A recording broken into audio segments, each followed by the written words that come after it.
Rubilux Paints, best quality, best value for money. உங்கள் பேர் சொல்லும் பெயிண்ட் Rubilux Paints.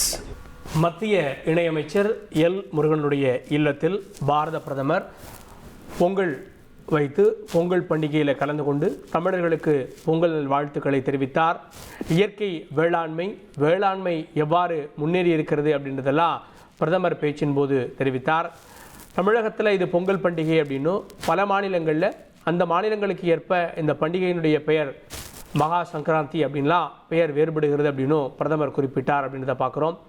இந்த நிகழ்வில் மிக முக்கிய பிரபலங்கள் கலந்து கொண்டிருக்கிறார்கள். தினத்தந்தி குழுமத்தின் சார்பில் திரு ஆதவன் ஆதித்தன், பல சினிமா திரை பிரபலங்கள் குறிப்பாக சிவகார்த்திகேயன், சரத்குமார் உள்ளிட்டோரையும் இந்த இதில் நம்ம காட்சிகளில் பார்க்க முடிந்தது அப்படின்றத நம்ம பார்க்குறோம். இதில் தமிழகத்துடைய அரசியல் பிரமுகர்கள் பலரும் இருக்காங்க. பாஜக மாநில தலைவர், முன்னாள் மாநில தலைவர் டாக்டர் தமிழிசை சவுந்தரராஜன், திரு அண்ணாமலை உள்ளிட்டோரும் இதில் கலந்து கொண்டிருக்காங்க.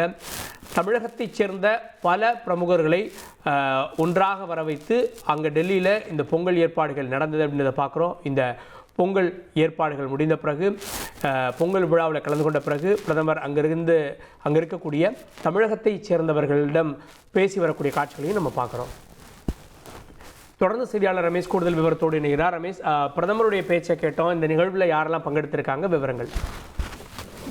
தொடர்ச்சியாக கடந்த சில ஆண்டுகளாகவே டெல்லியில் நடைபெறக்கூடிய பொங்கல் விழாவில் பிரதமர் மோடி கலந்து கொள்வதை வாடிக்கையாக வைத்திருந்தார். இந்த ஆண்டு பொங்கல் பண்டிகை மத்திய இணையமைச்சர் எல் முருகன் இல்லத்தில் கோலாகலமாக கொண்டாடப்பட்டது. இந்த நிகழ்வில் பாஜகவை சேர்ந்த பல்வேறு முக்கிய பிரமுகர்கள், குறிப்பாக தமிழக பாஜக தலைவர் நயினார் நாகேந்திரன், முன்னாள் தலைவர் அண்ணாமலை, குஷ்பு, அதே போல திரை பிரபலங்கள் அதாவது உள்ளிட்ட பலரும் இந்த இதில் பங்கேற்றிருக்கிறார்கள். குறிப்பாக பிரதமர் மோடி இந்த விழாவில் கலந்து கொண்டு தனது கைகளால் புது பானையில் பச்சரிசியை போட்டு பொங்கல் வைத்தார், பூஜை செய்து வழிபாடு மேற்கொண்டார். அங்கிருந்த காமதேனுவுக்கும் மாலை அணிவித்து சால்வை போட்டி தன் கைகளால் உணவு பரிமாறினார். இதனைத் தொடர்ந்து நிகழ்ச்சியில் பிரதமர் மோடி உரையாற்றினார். அப்போது பேசுகின்ற போது, கடந்த ஆண்டு தமிழர்களோடு பல சந்தர்ப்பங்களில் உரையாடுவதற்கான வாய்ப்பு தமக்கு கிடைத்ததாக குறிப்பிட்டார். அதாவது கோவையில் நடைபெற்ற வேளாண் கருத்தரங்கு, கங்கை கொண்ட சோழபுரத்தில் வழிபாடு மேற்கொண்டது, காசி தமிழ் சங்கமம் நிகழ்ச்சியில் கலந்து கொண்டது, அதே போல ராமேஸ்வரம் ஆலயத்தில் வழிபாடு மேற்கொண்டது உள்ளிட்ட விஷயங்களை அவர் சுட்டிக்காட்டினார். தமிழ் கலாச்சாரத்தை பொறுத்தவரை விவசாயிகள் வாழ்க்கையின் ஆதாரமாக கருதப்படுவதாக குறிப்பிட்டிருக்கிறார். அதே போல தமிழ் இலக்கியமான திருக்குறளில் விவசாயிகள் குறித்தும் வேளாண் குறித்தும் மிக விரிவாக எடுத்துரைக்கப்பட்டிருக்கிறது. இதன் மூலம் தமிழ் கலாச்சாரம் விவசாயத்திற்கும் வேளாண்மைக்கும் மிக அதிகமான ஒரு முக்கியத்துவம் கொடுக்கிறது என்று பிரதமர் மோடி குறிப்பிட்டார். அதாவது நாம் வருங்கால தலைமுறையினருக்கு இயற்கையை பாதுகாக்க வேண்டும், குறிப்பாக நமது மண்ணை வளமான மண்ணாக்க வேண்டும், அதே போல நீரை பாதுகாக்க வேண்டும். அதுதான் நாம் வருங்கால தலைமுறையினருக்கு செய்யக்கூடிய மிக முக்கியமான ஒரு விஷயம் என்று பிரதமர் குறிப்பிட்டார். இந்த பாதையில் தங்களுடைய அரசு பல்வேறு முக்கியமான திட்டங்களை செயல்படுத்தி வருவதாகவும் குறிப்பிட்டார். அதாவது தாயின் பெயரில் ஒரு மரக்கன்றை நடுவோம் என்கிற திட்டம், அதே போல நீர்நிலைகளை பாதுகாப்பதற்காக அம்ரித் சரோவர் திட்டம் உள்ளிட்ட பல்வேறு திட்டங்களை தங்களுடைய அரசு செயல்படுத்தி வருவதாக குறிப்பிட்டார். கடந்த ஆண்டு வேளாண் கருத்தரங்கில் தான் கலந்து கொண்ட போது அதில் பல்வேறு விஷயங்களை கண்டு நான் ஆச்சரியம் அடைந்தேன். குறிப்பாக பல இளைஞர்கள் அதிக சம்பளம் தரக்கூடிய பல வேலைகளை எல்லாம் கூட விட்டுவிட்டு இயற்கை விவசாயத்தின் மீது ஆர்வம் காட்டி அதில் ஈடுபடுவதை பார்த்து தான் ஆச்சரியமடைந்தேன் என்று பிரதமர் மோடி குறிப்பிட்டார்.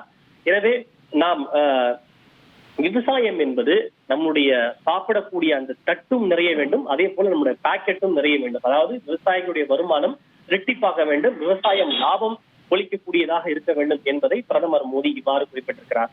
நாம் சாப்பிடக்கூடிய உணவும் நிறைவாக இருக்க வேண்டும், பாக்கெட்டும் நிறைவாக இருக்க வேண்டும். இதன் மூலம் பொருளாதார பாதுகாப்பை உறுதி செய்ய வேண்டும் என்கிற ஒரு விஷயத்தை பிரதமர் மோடி தற்போது குறிப்பிட்டிருக்கிறார். பிரதமர் மோடி பொங்கல் வைத்து பொங்கல் பண்டிகைக்கான வாழ்த்துக்களை தமிழர்களுக்கு தெரிவித்தார் அப்படின்றத பார்த்தோம். டெல்லியில் இது ஒரு பெரிய கொண்டாட்டமாக மத்திய இணையமைச்சர் எல் முருகனுடைய இல்லத்தில் இது தொடர்ந்து நடைபெற்று வருகிறது.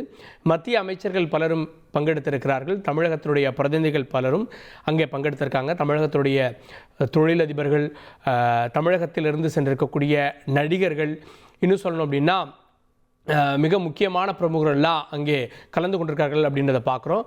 பிரதமர் அனைவருக்கும் பொங்கல் வாழ்த்துக்களை தெரிவித்திருக்கிறார். அந்த முக்கிய நிகழ்வை பார்த்தோம். Rubilux Paints, best quality, best value for money. உங்கள் பேர் சொல்லும் பெயிண்ட் ரூபிலக்ஸ் பெயிண்ட்ஸ்.